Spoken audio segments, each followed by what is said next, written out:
বিচারের জন্য শহীদ পরিবার বিভিন্ন ধারে ধারে যেতে হয়। জুলাই প্রক্লেমেশনের জন্য আমাদেরকে রাস্তায় নামতে হয়। এই সরকারটা আমাদেরই সরকার আমরা বলি।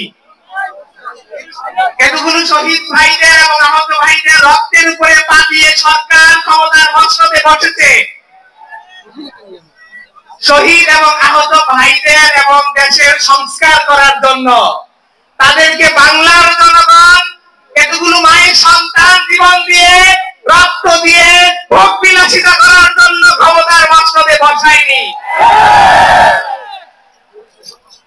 আমি সরকারকে আহ্বান করব, অনুরোধ করব, আপনারা বিচারের দিকে দৃষ্টি আকর্ষণ করেন।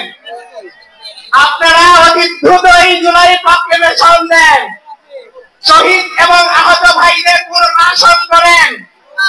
তা না হলে বাংলার জনগণের কাছে আপনারা প্রশ্নবিদ্ধ হবেন। আরেকটা কথা আপনারা দেখতেছেন যে হেড অফ দ্য ডিপার্টমেন্ট ছিল আইজিপি। বিভিন্ন রকমের চক্রান্ত চলতেছে তাকে ক্ষমা করে দেওয়ার জন্য।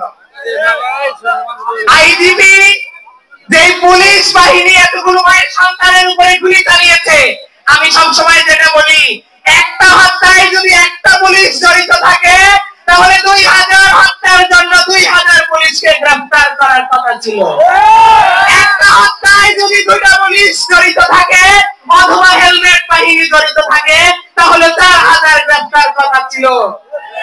এই পর্যন্ত এই আমাদের সরকার যেটাকে বলি আমরা কয়টা খুনিদেরকে, কয়টা পুলিশদেরকে গ্রেফতার করেছে? আমি বলবো বিচার নামে তাল বাহানা করবেন না। বিচার নামে রঙ্গমঞ্চ ছেড়ে দিয়ে আপনারা বিচারের দিকে অগ্রসর হন। ইনকিলাব জিন্দাবাদ।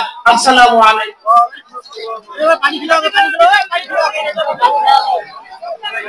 সংগ্রামী উপস্থিতি, একান্ত প্রিয় ভাই এবং বন্ধুগণ, আজকের এই মহাসমাবেশে পর্যায়ে বক্তব্য রাখছেন জুলাই শহীদ পরিবারের অন্যতম সদস্য শহীদ শাহরিয়ার হাসান আলভীর সম্মানিত পিতা, সম্মানিত জনাব আবুল হাসান সাহেব, জুলাই শহীদ স্মৃতি পরিবারের সহ সভাপতি জনাব আবুল হাসান।